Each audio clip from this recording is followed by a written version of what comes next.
You'll be able to tell your kids about how the US dollar was once the strongest currency in the world, and you were there to watch it fall into ruin. You'll be able to explain to your kids that it was all self-inflicted, how arrogance, greed, and bullying led to the collapse. We'll get to that part of the story in a minute. But first, you'll also be able to tell your kids that you were there when they took away paper dollars and coins in favor of a US digital currency.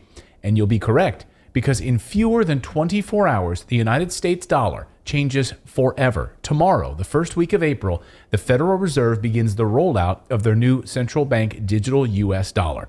That's right. It's called the FedNow program, and it's going to replace your paper currency. Not overnight, but it's moving in that direction. And it will move the United States to a cashless society, a surveillance state where every transaction will be tracked and cataloged, where, as the Fed describes it, money that's in your account can even expire and become unusable. That's right, just like that Red Lobster gift card that you never used. One day you go and try to buy some popcorn shrimp and some Cheddar Bay biscuits, and the gift card doesn't even work anymore. Gone. You can read how the Fed plans to use the expiring money right on the Fed's website. China's already doing it. We already have a template for it.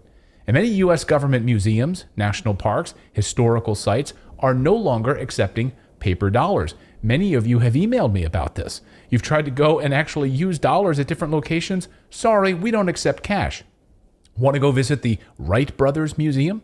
Don't bring cash. You'll have to use digital currency. Want to go to Smithsonian? Sorry, no cash. How about Mount Rainier National Park? Sorry, no cash allowed. We only accept digital.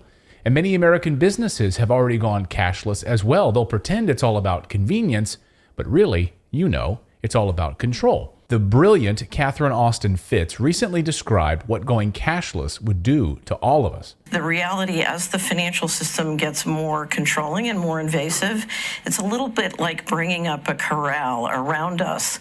And CBDCs, central bank digital currencies, and vaccine passports or digital IDs are sort of the last shutting of the gate. It's hard for many people to imagine the risks here because we're so used to living with financial transaction freedom, and we don't understand that when this gate closes on us, we literally will be sitting in a system where the central banks believe that our assets belong to them, and they can dictate where we can spend money and what we can spend money on. It's frightening, and she's 100% correct. But that's only part of the story, and perhaps that's the smallest part of the story, if you can believe that.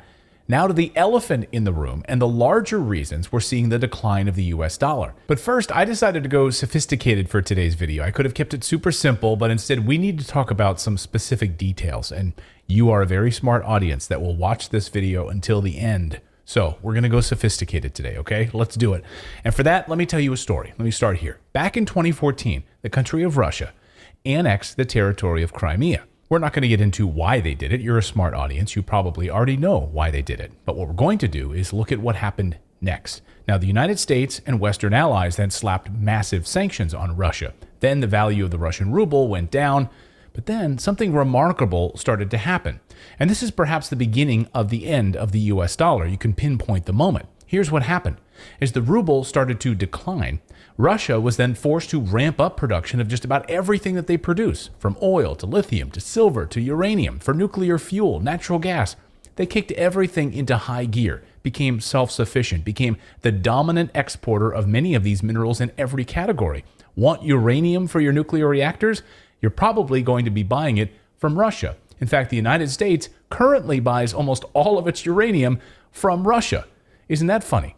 They did this because their ruble was going down. They needed to produce more oil in order to sell more oil to compensate for the lower prices that it was receiving in US dollars, while the United States was destroying its own manufacturing base under President Obama. For those folks who've lost their job right now because a plant went down to Mexico, that isn't going to make you feel better. Russia and China were doing the exact opposite. But all this oil production ended up putting enormous pressure on the global oil market, because now there was a lot of oil being produced. That led to lower prices in oil. And guess what? A decline in the demand for US dollars. They were making too much oil, and the petrodollar value plummeted. So US sanctions on Russia drove down oil prices and therefore demand for US dollars. Then came the war in Ukraine. And even more ridiculous sanctions. This time, they threw everything they had, the kitchen sink, at Russia. And I'm taking robust action to make sure the pain of our sanctions is targeted at Russian economy. The sanctions have crushed trade between Russia and the United States and its allies. This has further led to lower economic growth and a decline in the value of the US dollar. And the Fed forecasting negative GDP growth in the United States with a massive recession about to hit our shores. But in Russia, the opposite happened. The IMF is forecasting GDP growth in Russia, and the value of the Russian ruble has hit record highs. And then this week, the bomb dropped against the US dollar. Describing their talks, Putin said, "We are in favor of using the Chinese yuan for settlements between Russia and the countries of Asia, Africa, and Latin America." So, the world's second largest economy and its largest energy exporter are together actively trying to dent the dollar's dominance as the anchor of the international financial system. The petrodollar system was established in the early 1970s when the United States made a deal with Saudi Arabia to price oil in US dollars. This agreement made it necessary for other countries to hold large amounts of US dollars in order to purchase oil from OPEC countries, which then, of course, helped support the demand for the dollar. And it made the world's dominant currency. It let America browbeat the rest of the world. It let America go into massive debt because there would always be another country around to buy up the U.S. debt. The dollar is America's last surviving superpower. It gives Washington unrivaled economic and political muscle. It can slap sanctions on countries unilaterally, which frees that country out of large parts of the world economy. And Washington can spend freely, certain that its debt will be bought up by the rest of the world. Well, that's all changing right before our eyes. The United States has been using its control over the dollar to weaponize its economic power, using sanctions and other measures to pressure other countries to comply with its foreign policy goals. The sanctions show just how desperate the United States is to try to replace dependence on Russia and China for all of our minerals and manufacturing. We are sitting on mountains of uranium, lithium, gold, oil, and yet we don't have the infrastructure to pull it out of the ground anymore. We only have one active lithium mine in the United States, and we're about to double the amount of electric cars driving on American roads. The Biden administration is throwing billions of dollars at companies to build charging stations, solar panel parking lots, you name it. Anything in the renewable space is getting massive billions of dollars in government grants. And that's because millions more EVs are coming out, but we have to rely on China and Russia to make it happen. It's crazy. Yesterday, the head of the European Commission, Ursula von der Leyen, admitted the truth about our reliance on China and Russia for minerals and resources. It was actually a pretty big admission moment for her. We know this is an era where we rely on one single supplier, China.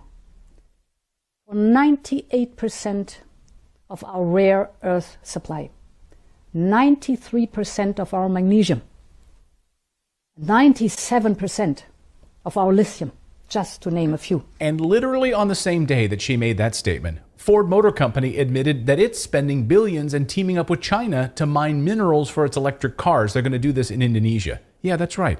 This is how bad it's gotten that Ford is teaming up with China. Here's Ford yesterday talking about this. Not just the mining, but the processing the materials. Actually, even if they're mined, let's say in the U.S., nickel, most of it is sent back to China to get processed. So the U.S. is trying to move away from Russia and China and bring manufacturing back to the United States, trying to incentivize businesses to go green with billions of dollars in grants and tax cuts. If you're building a new condo complex in the United States, the government will pay you to install electric vehicle charging stations. Hotels, the same thing. So, of course, all of these businesses are taking free money and building these things for the tax breaks. They'd be stupid not to. The United States is facing the perfect storm for the U.S. dollar. China, Russia, Saudi Arabia ditching the U.S. dollar to settle oil transactions. On top of that, America has outsourced its manufacturing, its minerals production overseas. And the Federal Reserve moving to a digital version of the U.S. dollar that can be expanded and printed at any moment because it's not tied to any physical representation of money, no coins, no dollars.